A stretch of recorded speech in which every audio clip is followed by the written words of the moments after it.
Hello guys, नमस्ते। Welcome to back my YouTube channel smartness Adda. So guys, आज मैं बहुत ही जो टॉपिक हाईलाइट चल रहा है ना इस वक्त, संविदा, लॉकडाउन, कोरोना एंड बेरोजगार, ये जो चार टॉपिक चल रहे हैं ना, इसमें सरकार को इतना भी समझ में नहीं आ रहा है। जो भी है योगी जी, मोदी जी, इनको इतना नहीं समझ में आ रहा है कि इस वक्त वैसे ही इंडिया इतना ज़्यादा परेशान है, इतना ज़्यादा घाटे में है, कर्जे में है, इतना सब कुछ वैसे ही इंडिया चल रहा है। और दूसरा, आप यूथ को, इस पूरी इंडिया की जो जनरेशन है यूथ को, उनको आप परेशान कर रहे हो। उनको आपने एक इस 5 साल वाला संविदा बोल करके इतना बड़ा बम फोड़ दिया। अरे बम फोड़ने से पहले एक बार उनसे राय तो ले लेनी चाहिए थी, एक बार उनसे पूछ तो लेना चाहिए था। 2 साल का ऑलरेडी संविदा वाला चल रहा है। अब संविदा वाले की जॉब की जो कंडीशन होती है ना, वो बहुत ही ज़्यादा बुरी होती है। उनको इस तरह से ट्रीट किया जाता है कि जैसे वो संविदा पे जॉब नहीं कर रहे हैं, उनको वैसे रखा गया। जैसे मजदूरी टाइप होता है ना, कि संविदा पे कर रहे हो, अभी तुम्हारी परमानेंट नहीं हुई है, इसलिए तुमको ये काम करना पड़ेगा। मतलब ये है कि जिसकी सरकारी जॉब परमानेंट हो चुकी है, वो आराम से कुर्सी बैठकर कुर्सी तोड़ रहा है, और जो संविदा पे आते हैं उनसे वो काम करवाता है। ये हो जाता है संविदा वाला काम। इसी वजह से जनता और यूथ ज़्यादा गुस्सा रही है। एक तो वो पढ़ाई लिखाई कर रही है, उनके माता पिता पैसा खर्चा कर रहे हैं, दिन रात वो कोचिंग पढ़ रहे हैं, दिन रात वो फ़ोन में अपना डाटा यूज़ करके फ़ोन से पढ़ते हैं। इन सब कुछ पढ़ने के बाद में जो इतने दिनों से वो डिग्री ले रखे है, किसी ने 15 में ले रखी है, किसी की 16 में डिग्री पूरी हो गई, किसी 17 में हो गई, किसी की 19 में, ये 2020 चल रहा है। तो आपको ये नहीं समझ में आ रहा है, एक बार बिना उनसे राय पूछे आपने 2 साल का संविदा सीधा 5 साल का कर दिया। ये क्या करा आपने, ये क्या किया? मतलब एक बार पूछना तो चाहिए था उन लोगों से। आप ये नहीं देख रहे हो। अभी मैंने एक वीडियो देखा है यूट्यूब पर, उसमें लिखा था, मतलब उन्होंने ये चीज़ बोली कि आप छात्रों के बारे में नहीं सोच रहे हो, आपने सीधा 5 साल का कर दिया। मतलब 5 साल का ही जॉब करेंगे, उसके बाद में उनका कोई मतलब नहीं। मतलब इतनी पढ़ाई लिखाई करेंगे वो सिर्फ 5 साल की जॉब के लिए, और उसमें भी वो मतलब 100% उन्होंने दिया। तो ये मतलब ये है कि बंधुआ मजदूर आपने 5 साल के रख लिया है, अब उसको 24 घंटे वो काम करना पड़ेगा। तो उसमें एक लड़के ने नीचे कमेंट लिखा, जो मुझे उनका नाम याद नहीं आ रहा है, मैंने सिर्फ कमेंट पढ़ा, मैंने नाम पे ध्यान नहीं दिया। गाइड्स, अगली अगली वीडियो में ज़रूर आपको नाम बताऊंगा उस लड़के का। उसने लिखा उन सर को जिन्होंने ये वीडियो अपलोड करी, उन्होंने कहा, सर मैं क्या करूं, मुझे समझ में नहीं आ रहा, पढ़ने लिखने का मन नहीं कर रहा है। अब तो बस यही मन कर रहा है कि इस सरकार में कोई जाकर के बम फोड़ दे। मीन्स जो हैं इस वक्त यूपी के, वो उनके ऊपर जाकर कोई बम फोड़ दे या बॉम्ब फोड़ दे, इस तरह का उन्होंने कमेंट लिखा। बहुत सारे निगेटिव कमेंट्स उसमें पड़े थे सरकार को लेकर के। अरे मैं ये नहीं कह रही हूँ कि आप छात्रों के लिए ऐसा ना करिए, आप संविदा रखिए, लेकिन कई बार उनसे पूछ तो लेना चाहिए था कि छात्र चाहते क्या हैं।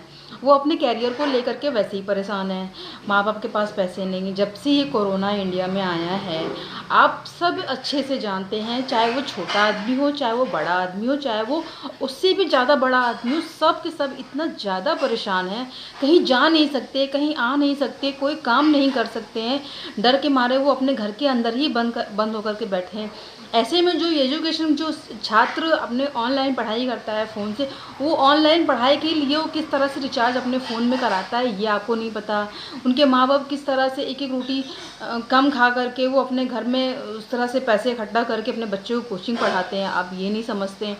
आप कुछ समझ ही नहीं रहे हैं। आपने तो सीधा सीधा एक बम फोड़ दिया।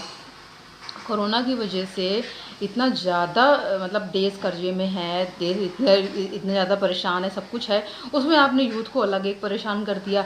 दूसरी बात, अब एक बार जो छात्र जो छात्रा होते हैं, आप उनको एक बार ये संविदा वाली जो जॉब है, जो आप ये 5 साल का कर रहे हैं, जो 2 साल का ऑलरेडी वो चल रहा है, उस 2 साल के ऑलरेडी चलने में आपने 5 साल उसमें और जोड़ दिया। आपने छात्रों के बारे में नहीं सोचा, आपने उनके घर वालों के बारे में नहीं सोचा।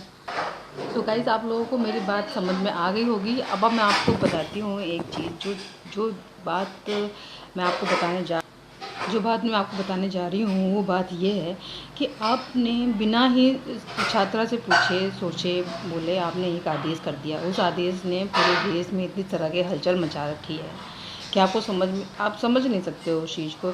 माता पिता अपने घर में अपने बच्चों को, अभी एक तो वैसे ही बेरोज़गारी चल रही है, ऊपर से लॉकडाउन है, कोरोना है, कहीं वो जॉब कर नहीं सकते, तो एटलीस्ट वो ये सोच रहे हैं कि जो हम पढ़ रहे हैं उसी पढ़ाई की वजह से ही हमें एक जॉब मिल जाए।